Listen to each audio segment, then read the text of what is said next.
1 بریم. سیرک انتخاباتی در جمهوری اسلامی. دو اصطلاحی که با یکدیگر همنشینی کردند، کنار یکدیگر قرار گرفتند اما هیچ ارتباطی با یکدیگر نداشتند. جمهوریت و اسلام، دو اصطلاح کاملا بیگانه با یکدیگر. جمهوریت اسلام رو نفی میکنه و اسلام جمهوریت رو نعی میکنه. در این برنامه به کارنامه کسانی که در جمهوری اسلامی بر صندلی ریاست جمهوری نشستند خواهم پرداخت. اولین شخص ابوالحسن بنی صدر. بنی صدر در زمانی بر صندلی ریاست جمهوری نشست که جامعه شور و شوق انقلاب رو داشت. بنی صدر حاضر نشد برای ماندن در قدرت در سرکوب با خمینی همراه شد. صدور توهمی انقلاب توحش خمینی که توی انقلاب اسلامی دربارش حرف زده و میخواست انقلاب خمینی رو به فیلیپین صادر بکنه.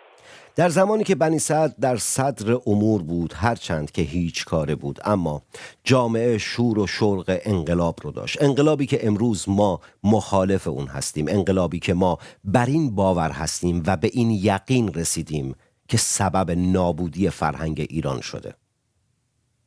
انقلابی که مردم رقم زده بودن بدون اینکه بفهمند چه آینده شومی رو برای ایران دارن درست میکنند. ایرانی که متعلق به تک تک ماها بود، هست و خواهد بود. جامعه شور و شوق انقلاب رو داشت.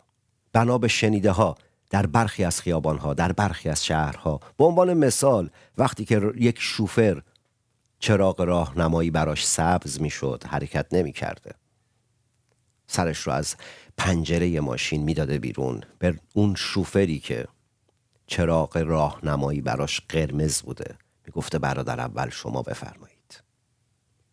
قوانین، مقررات، همه چیز رفته بود کنار و اون شور و هیجان انقلابی جایگزین شده بود. انقلابی که من و تو اون رو شوم تعریف میکنیم. انقلابی که من و تو باهاش مخالف هستیم. جامعه از آرمانهای انسانی داشت دور میشد.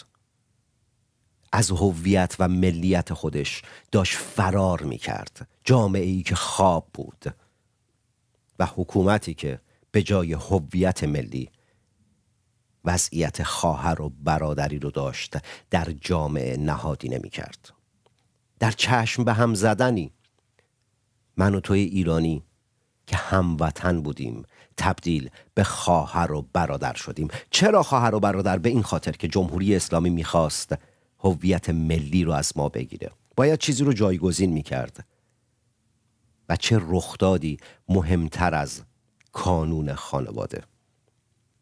جمهوری اسلامی و روح الله خمینی و مابقی تئوریستین های فکری این حکومت نکبت میخواستن هویت ملی رو از ما بگیرند، خواهر و برادری و اون فضای خانوادگی رو در جامعه شکل بدن، یعنی اینکه یک ملت به یک امت و خانواده تبدیل بشه تا در آینده بتونن ازش بهره برداری سیاسی بکنن که در جنگ 8 ساله این کار رو کردند. در جامعه ایران همه خواهر و برادر یکدیگر شدند. خیلی از مناسبت‌ها، خیلی از سمت‌ها، خیلی از اتفاقات مهمی که باید در جامعه تداوم پیدا می کرد با انقلاب شوم 57 رخت بست. بعد از بنی صدر محمد علی رجایی. خمینی گفت تعهدش بیشتر از علمشه، حتی او هم به حماقت او باور داشت. رجایی یک هیچ بزرگ، نماد هیچ خمینی. سال 1360 محمد علی رجایی بر سمت ریاست جمهوری نشسته. جامعه هنوز شور و هیجان انقلاب رو داره. انقلابی که امروز من و تو شوم اون رو تعریف میکنیم. در دولت محمد علی رجایی پایه های استبداد داره محکم و محکمتر میشه. بگیر و ببندها داره بیشتر میشه. نزاعهای خیابانی بین گروه‌های سیاسی که من و تو منتقدشون هستیم، مخالفشون هستیم، با جمهوری اسلامی داره شدت پیدا میکنه و جمهوری اسلامی داره جوانان وطن رو بازداشت میکنه و آنها رو به زندانها میبره تا به جوخه اعدام بسپاره. رئیس جمهور بی‌قدرت که سعی کرد در دوران رهبری عقده‌های فروخفته خودش رو به نوعی جبران کنه. بنیانگذار استبداد دینی و سالهای سیاه دهه 60. محمد علی رجایی حذف میشه و جایگزین اون سید علی خامنه‌ای میشه، کسی که در آینده میشه رهبر جمهوری اسلامی. سال 1360 تا 68، 8 سال طول و 60 سانت عرض جنگ شکل گرفته. جنگی که روح الله خمینی اون رو نعمت تعریف میکنه، اما نعمت نبود. برای من و توی ایرانی به جز فقر و نکبت و کشته شدن و دربدری هیچ چیز نداشت. اونها میگفتن جبهه های حق علیه باطل. جمهوری اسلامی هرگز حق نبود. جمهوری اسلامی از اولین روزی که در رأس امور مملکت داری اومد باطل بود، اما جامعه ایران نفهمید. جامعه انقلابی ایران خواب بود. جامعه انقلابی ایران شگفت زده بود. جامعه انقلابی ایران نمیدونست که چه بلایی سر ایران با اون انقلابش داره میاره. در سالهای 1160 تا 68 جمهوری اسلامی در 2 جبهه جوانان ایران رو کشت. یک جبهه همون جبهه حق علیه باطلشون بود و جبهه دیگر زندانها. در زندانها جوانان معترض رو به خاطر یک روزنامه، به خاطر یک تفکر، به خاطر یک نگاه سیاسی، به خاطر مخالفت‌های کوچکی که با جمهوری اسلامی داشتند، در دادگاه‌های خلخالی به اعدام محکوم کردند بدون اینکه وکیل داشته باشند. و اما در اون یکی جبهه جوانان رو مقابل گلوله و توپ و تانک می‌فرستادند. اون جوانا برادرهای این جوانها بودند، اما اصلا آگاه نبودند، نمیدونستند که دارن برای حکومتی میجنگند که برادرها و خواهرانشون رو داره اعدام میکنه. اونقدر شستشوی مغزی دیده بودند که نمیدونستند گلوله هایی که دارن شلیک میکنند به سمت عراق و حکومت بعث نیست، به سمت اعضای خانواده خودشونه.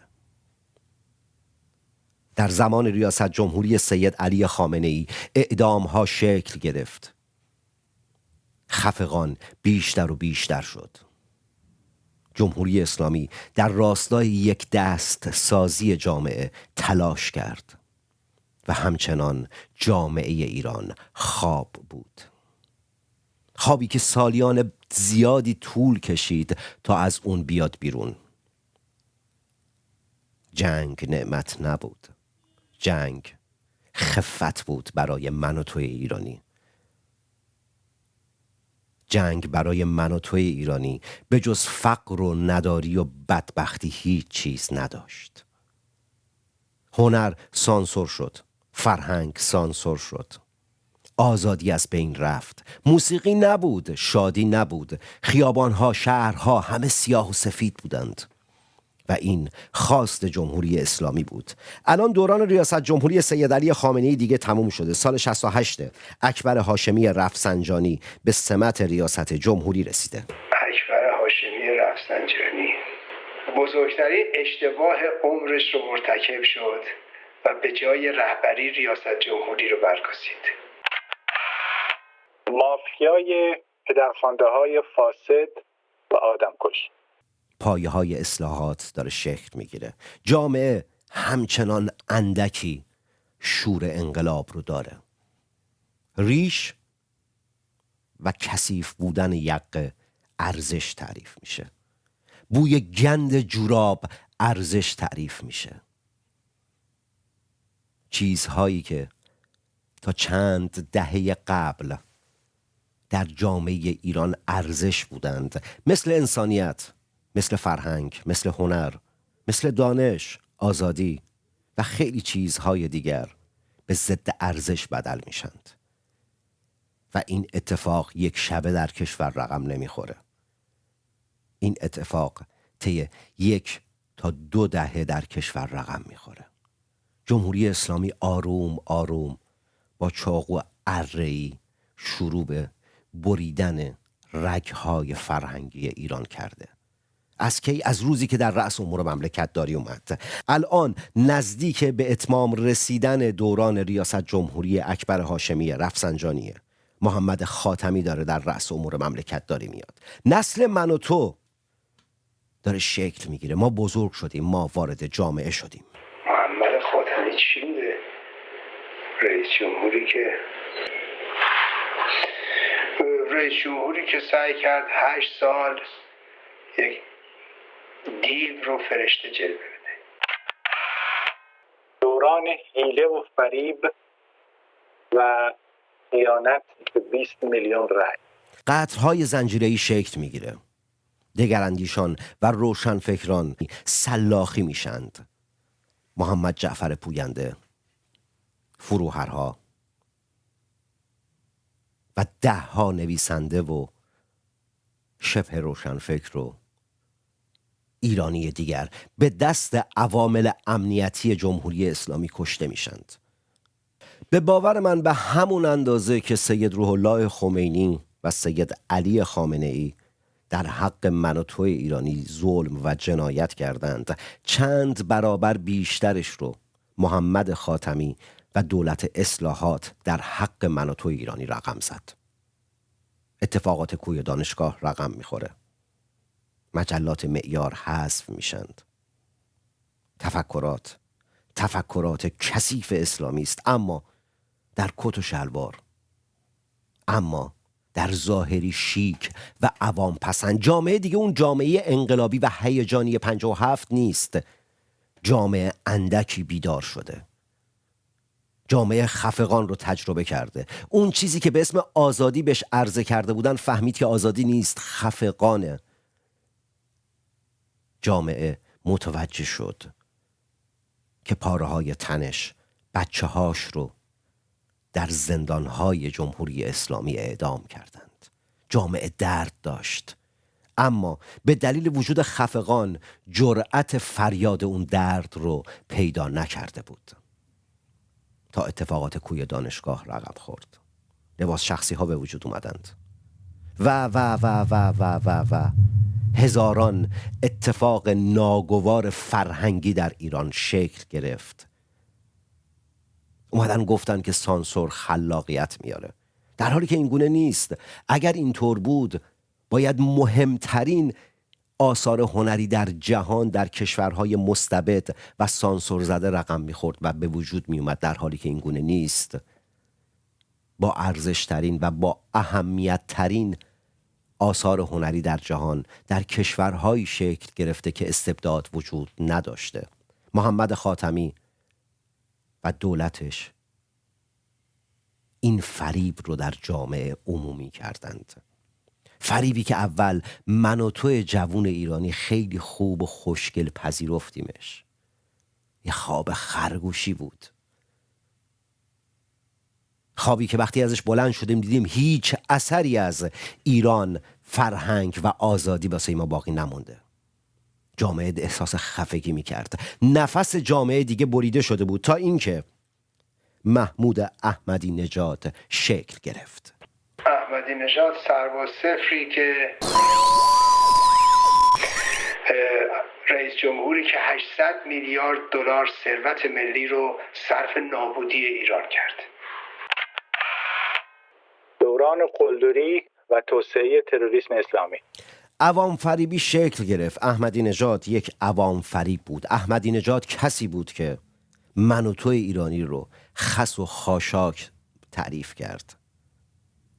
در اعتراضات بعد از ریاست جمهوری احمدی نژاد در دور دوم اتفاقات زیادی افتاد. جوانهای زیادی کشته شدند. ندا آقا سلطان کشته شد. فیلمش در جهان پیچید، اما جهان کنار من و تو ایرانی قرار نگرفت. من و تو ایرانی چشممون به جهان بود. من و تو ایرانی تصور میکردیم جهان به یاد و به فکر من و توه، در حالی که این گونه نبود. جهان به فکر منافع اقتصادی و سیاسی خودش بود، اما من و تو ناآگاه بودیم. من و تو نمیدونستیم که تک و تنها هستیم و هنوز آگاه نبودیم که فقط خودمون رو داریم. وضعیت اقتصادی بد و بدتر شد. خفقان بیشتر شد. من و صدها روزنامه نگار دیگر در به در شدیم. بیکار شدیم و مجبور به ترک کشورمون شدیم. بعد از محمود احمدی نژاد، حسن روحانی، فریبی که وحشتناکتر و کثیف‌تر از محمد خاتمی بود. حسن روحانی چیکار کرد 8 سال؟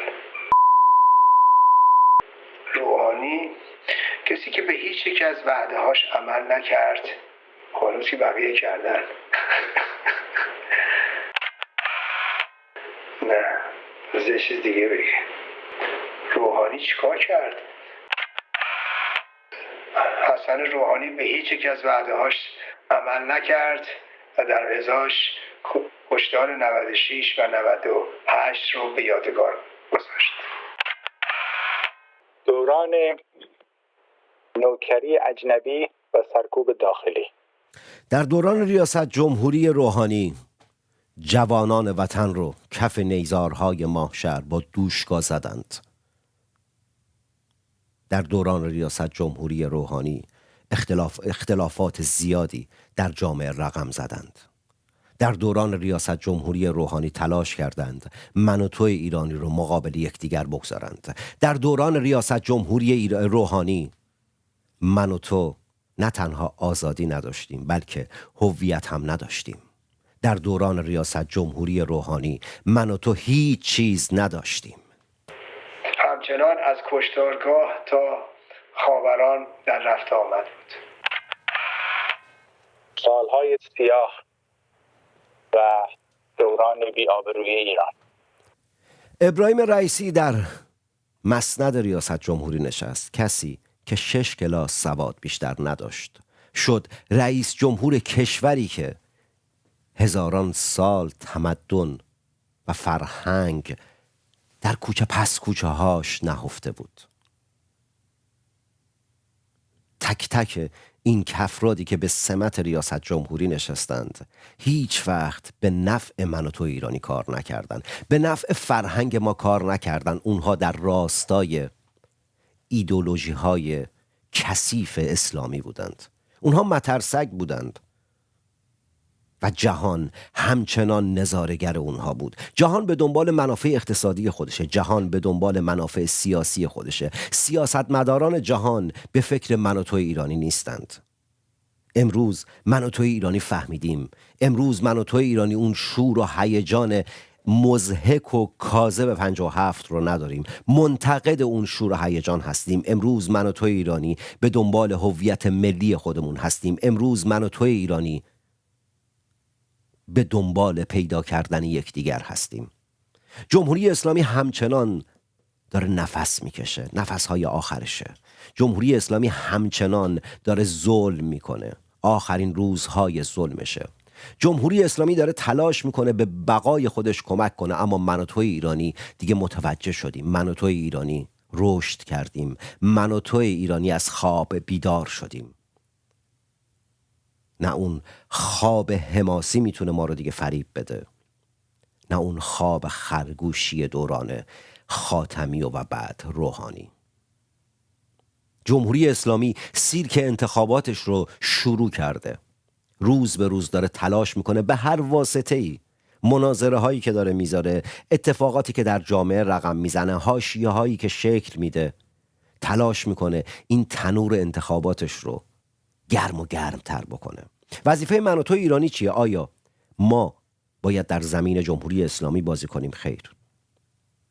من و توی ایرانی که خواهان سرنگونی جمهوری اسلامی هستیم، نه تنها این حکومت رو به رسمیت نمیشناسیم، نه تنها سیرک انتخاباتیش رو به رسمیت نمیشناسیم، بلکه باید تلاش بکنیم که در زمین بازی اون نه حضور داشته باشیم و نه شرکت کنیم و نه نقشی داشته باشیم.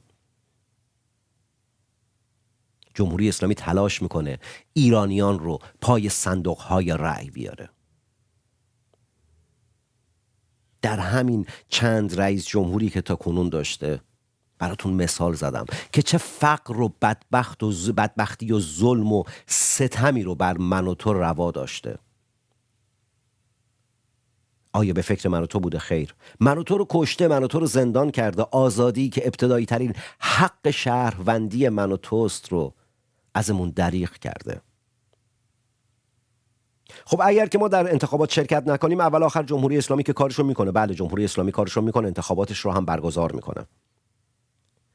شرکت کردن و نکردن من و تو در انتخابات ریاست جمهوری هیچ تأثیری در نتیجه اون نداره. اونها کسی رو که بخوان در میارن، تعداد رأی رو که بخوان اعلام میکنند.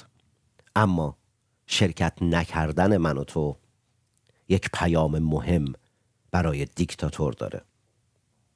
اون پیام اینه که من و تو دیگه بیدار شدیم. دیگه نمیتونه از پتانسیل ها و فرصت های احساسی و اجتماعی من و تو ایرانی سوء استفاده بکنه. شرکت نکردن تو در سیرک انتخابات شاید تأثیری در روند کاری جمهوری اسلامی نداشته باشه، اما یک پیام بزرگ و مهم برای اون داره. سید علی خامنه‌ای با شرکت نکردن تو در سیرک انتخابات میفهمه که چقدر تنها تر از گذشته است. سیرک انتخابات رکن اصلی نظام جمهوری اسلامی است. علامتی که همتون میشنوید اعلام خطر یا وضعیت قرمز است و معنی و مفهوم آن این است که حمله هوایی انجام خواهد شد. محل کار خود را ترک و به پناهگاه بروید.